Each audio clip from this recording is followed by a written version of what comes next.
Anyone who knows Pete knows he's been working really hard on this for a very long time. So give it up for Deja Vu by Peter Adamson.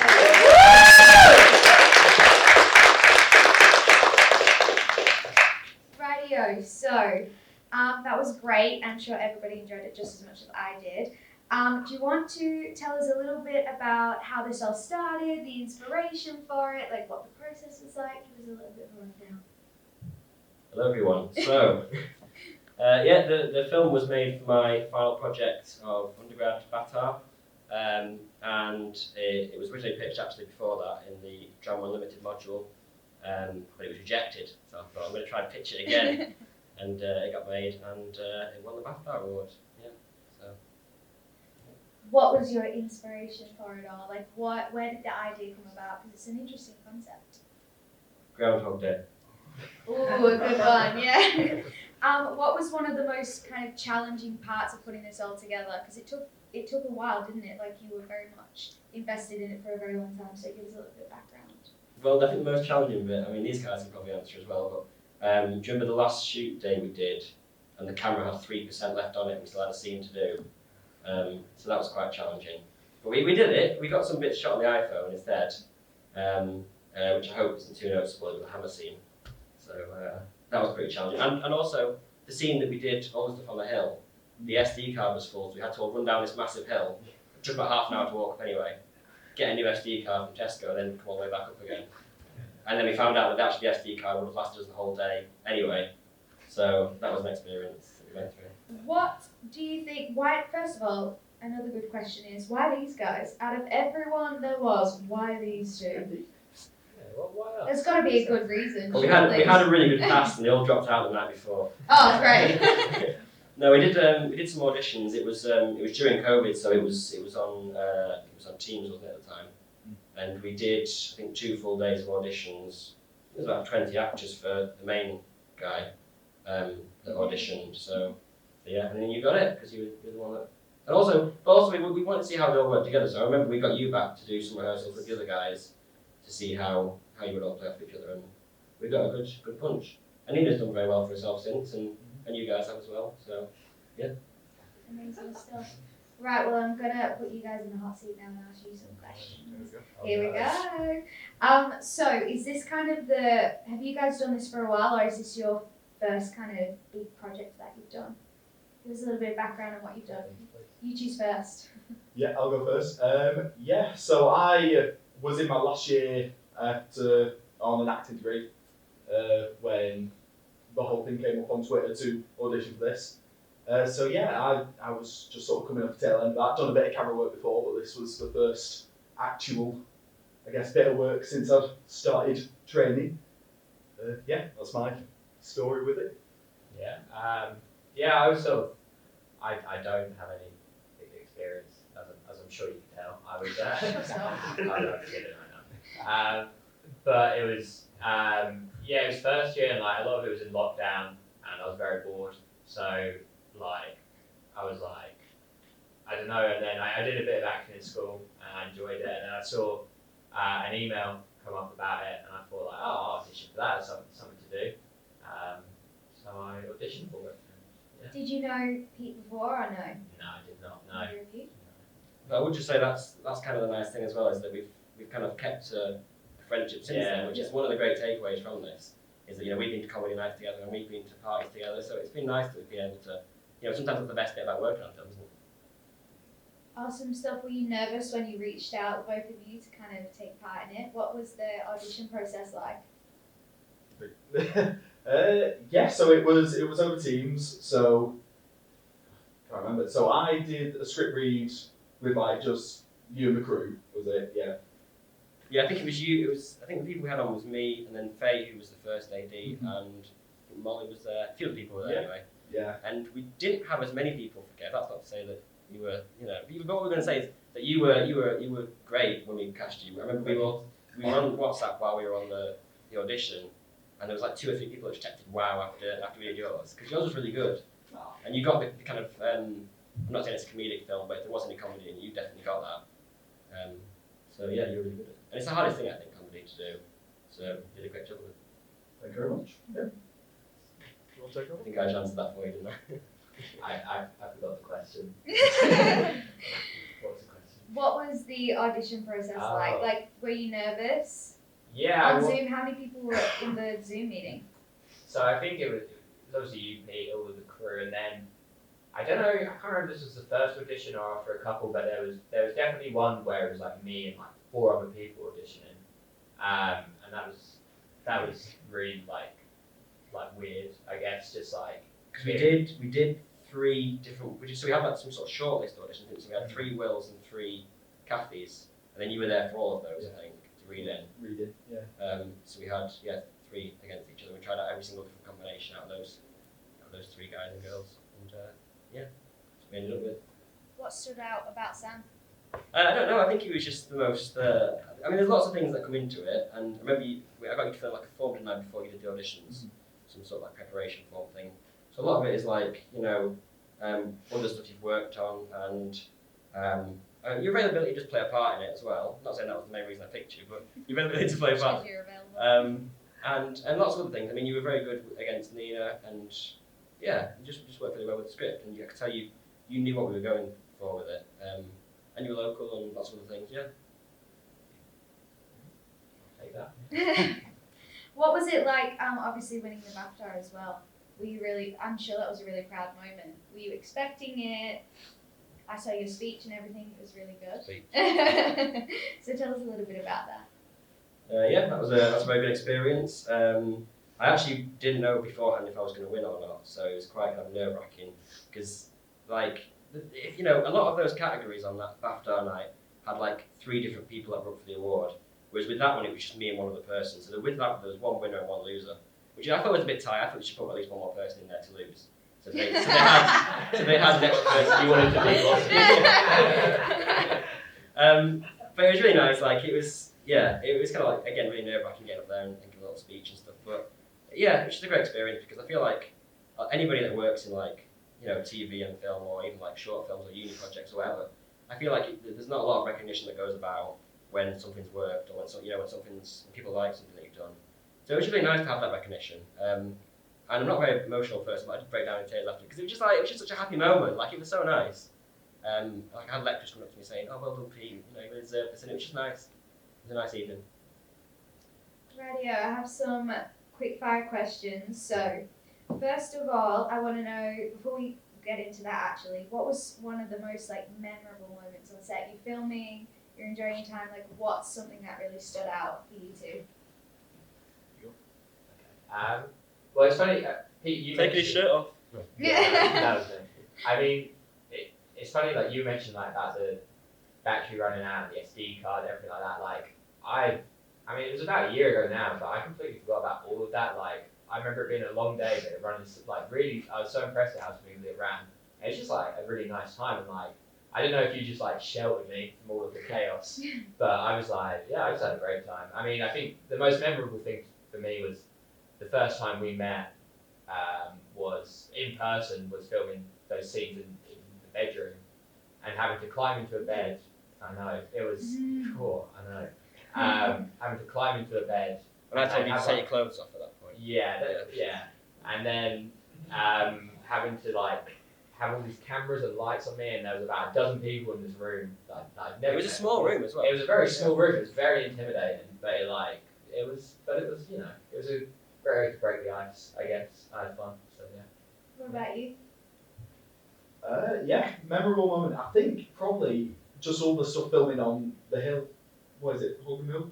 Yeah. So it was like we had to find a parking spot, which was ages away, and then we had to trek it up this hill, and then we had to film the whole scene before it got dark. And yeah, it was just a whole day of travelling and trekking and. Because also we wanted to do the scene where you two are talking on the hill, so the second scene of you two talking. We wanted to have that with the sunset, didn't we? But then we realised that the sunset on the other side of the hill. So it's like, well, That was Bit of a a nightmare. big thing, wasn't it? Yeah. Awesome stuff. So, who do you think is most like their character in real life? This is a challenging one. No one get offended. I'm gonna say Sam, just because I don't think Kyle's like as daft as Kev. I don't know. But then again, I mean, Sam, are you as desperate as would you go on that many dates with Nina? Or well, not with Nina, with Kathy, whatever she's called, Kathy.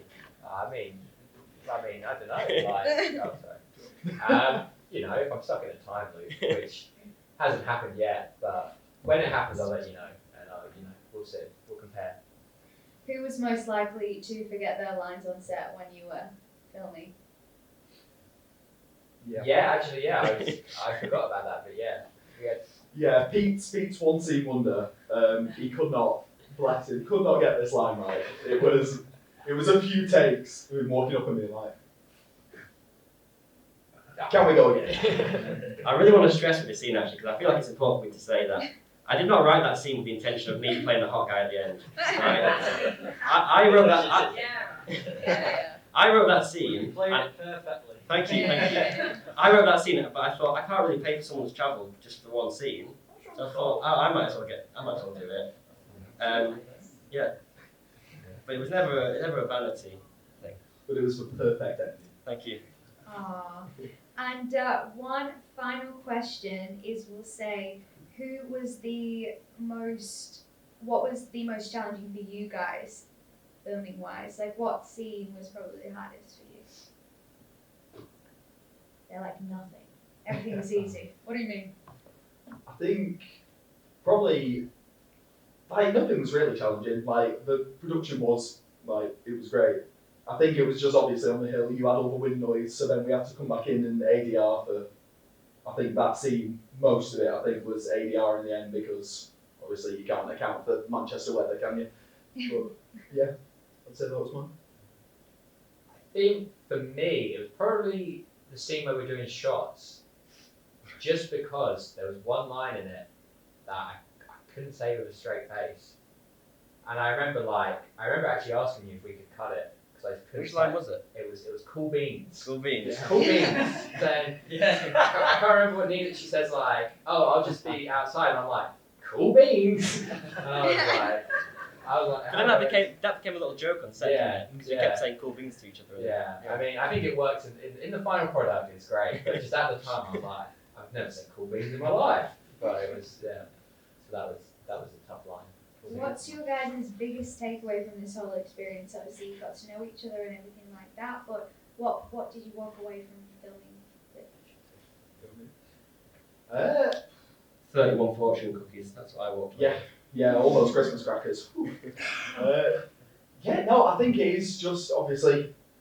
I know Pete now. We've worked together in future. I'm sure at some point. Would you work with me? Of course, I've worked with you. Brilliant. Deja too. Deja. He's got the title and everything. Watch this space. I've got the script somewhere. But yeah, I'd say that it's just met a great crew, great people. Probably work with them again. Yeah, it's kind of the same. Sort of just to say yes to stuff like that. Like, I mean, I sort of did it on a whim, and the process itself was really fun. And obviously, I met lots of people, and it's just something I don't know, something I thought, why not? And then now I've got that I'm really proud of. Even though I mean it was mainly Pete that did it, but I can show it to people now and say, look at this cool thing I was part of. How did you feel about being asked to come today then? I mean, I was really excited about it. I mean, I think mainly for you, Pete, it's so clear, how passionate you were about it, and I think the amount of work you put into it, on the day and then afterwards, I think it's so impressive. I do think that you deserve this. You know what I mean? Because you made something really good, and deserves to be celebrated. Thank you. What's your biggest takeaway, Pete? Apart from obviously seeing Sam shirtless, which apparently was one of your favourite bits. I just enjoyed the whole experience really, because I feel like you work on a lot of things when you're at uni, a lot of projects, and some of them do kind of leave you ripping your hair out, oh, I'll never work with those people again, and I hated that, and it was horrible, and that has happened. But but this experience, things did go wrong, the SD card, things did go wrong, but on the whole, there was nobody that had any arguments with anybody. There was nobody that got angry with anyone. everyone got on. We had, I remember it was really sunny on that hill. It was my birthday when we filmed. It was my birthday, and it was just such a nice experience, wasn't it? Nice way to spend your 21st. Has anybody got any questions? No. No. Okay. Oh, what about? I really love the book. The book was awesome. And there's this really, I think it's kind of beautiful, just a paraphrase here. I'm not a director, I'm not a writer, but it's my film, it's me. Just practice that. What compelled you to tell us quite a human story in a game that just can't work? We did a module called Drama Unlimited, and we had to do something based around themes. So my theme was dreams, and I had to pitch like loads of different ideas. And this was one of the ideas I pitched, so that's where it originally came from. But I mean, I think that the great joy about this film, if there is a great joy about this film, is that it's not like doom and gloom. Because I feel I watch a lot of short films, a lot of student things I've seen. And this is not me saying that mine's any better than theirs. I'm not saying that, but a lot of them are like kind of drugs and abusive boyfriend. Actually, there's an abusive boyfriend in that. But what I wanted to do something a bit happier and a bit kind of like, I wanted to really show like, I don't know if I did it well enough, but I wanted to show that like, at the end of the day, for me, this story is not about you and Nina's character, you and Kathy. It's about you two characters and like but it is. It's about the friendships that we make when I've written in there, like the friendships that we make when we're teenagers and when we're growing up, and a lot of those conversations are kind of based on conversations that I've had with my mates about various subjects, and there's lots more I could write, and I probably could do a feature film about a lot of conversations that we've had. But no, I think that's a great joy for life with those characters, and him realising that his own self-worth at the end. Did I answer that question? I didn't really answer that, did I? Is that alright? I do. Hello, Harry. So I'm putting you on the spot a bit, but I feel like this is the question on everyone's lips. Actually, I've got two questions. Can we expect Deja 2? And can I play the hot guy? I was saying to somebody the other day that like you're an actor. You live in Prestwich, actor. I should have got you to.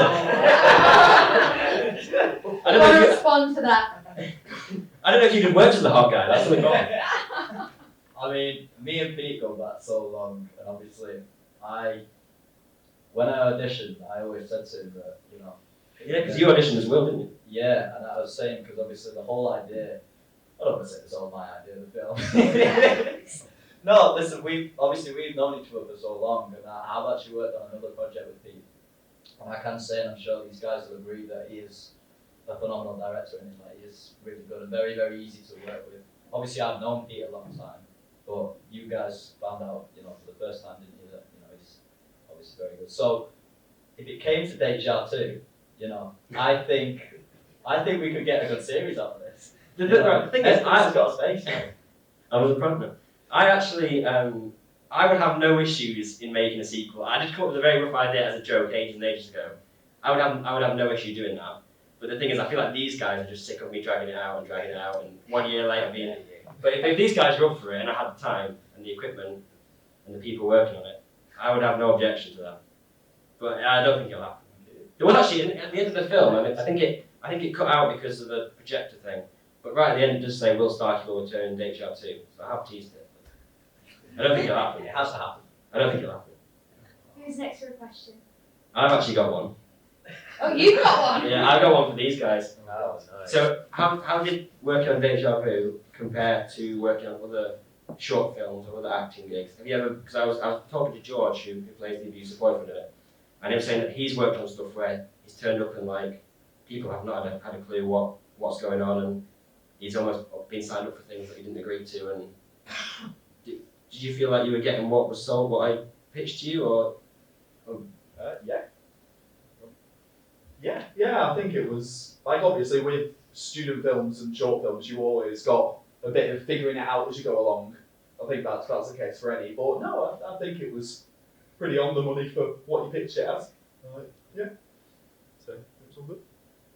Yeah, I mean, I've not really worked on anything else, so I've got nothing to compare it to, but it seemed really good in the sense that, yeah, you're very upfront about everything.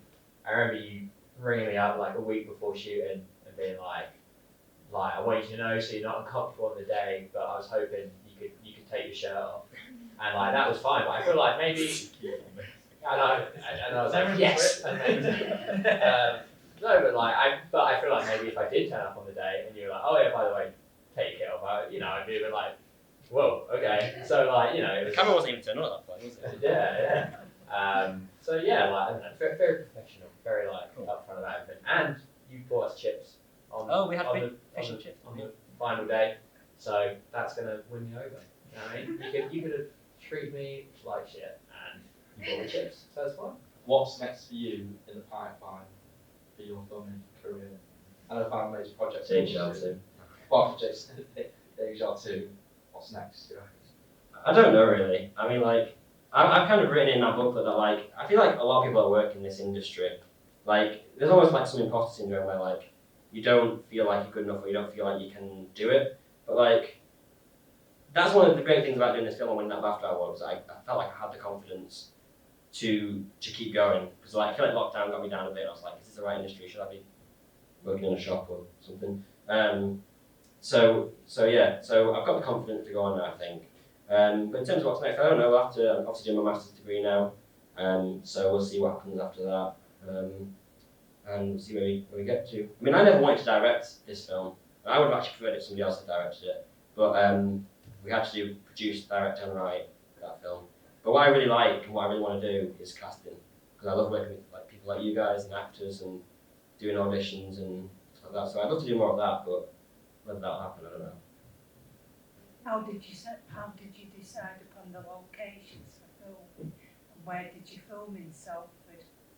Oh, we've got a Salford fan. Because I couldn't recognise where. Well, the bits in Salford actually were just the interior of the flat, Right, so okay. don't get too excited yet. Right. We filmed, so I think we had 4 locations, wasn't it? We had the bits on that hill were done at Holcombe Hill in Bury, which was a great location. It was really sunny because it was mid-April. The bits inside the flat were in Media City in someone's flat. The bit with the hot guy at the end was outside St Margaret's Church in Prestwich. And then the cafe was the Goods Inn in Heaton Park, and they were closed every Tuesday, which is quite nice. So we had the whole building for the full Tuesday, didn't we?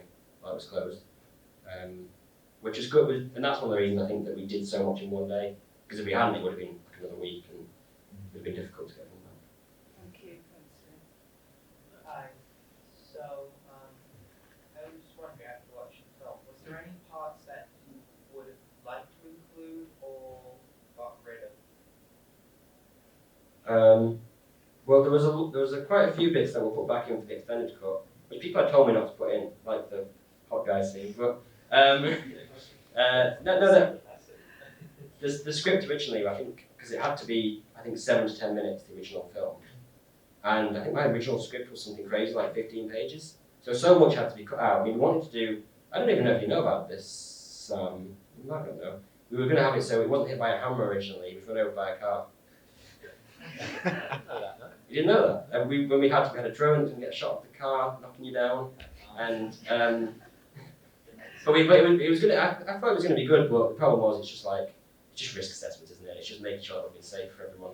But that would have been quite nice because I think like the problem now with the film is that you kind of left to think like, is George's character going to harass Nina on the next step? You know what I mean? It's like there wasn't really a conclusion to that, which is a bit of a shame.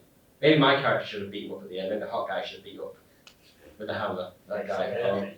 Maybe we should have done something with that. Deja vu.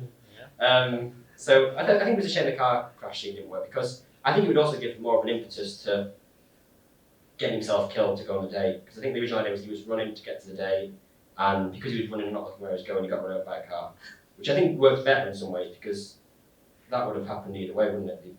The ex-boyfriend. Do you know what I mean? Does that make sense? I think, yeah.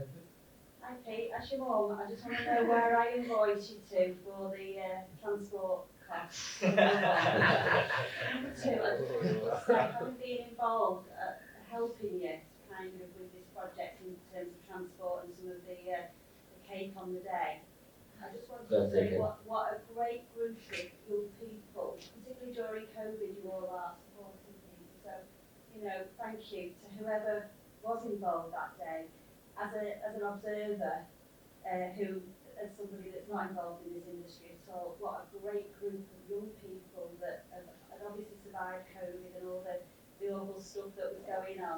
So, you know, just well done all of you, because it's a lovely celebration of what you've all done this evening, so thank you.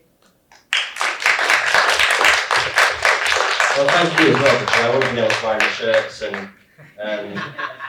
bake the birthday cake and drive the equipment. So thank you.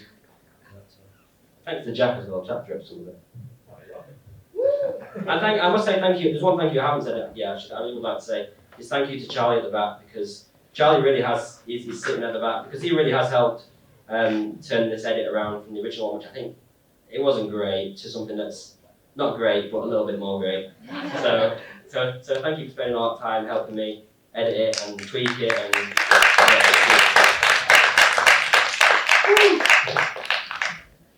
Thanks, Pete, for asking me to come and help out. I hope I did an alright job. I tried my best. Thank you. But it's been amazing, and I watched the whole film yesterday, and you've done an absolutely incredible job. And you're amazing at everything you do, and you treated all the cast members that you worked with great. No one's had anything bad to say, which is always a plus.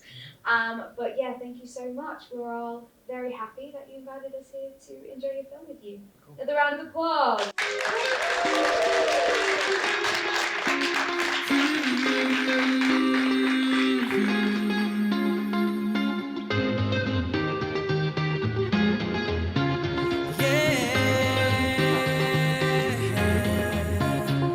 Like an angel from the heavens, you make me feel whole.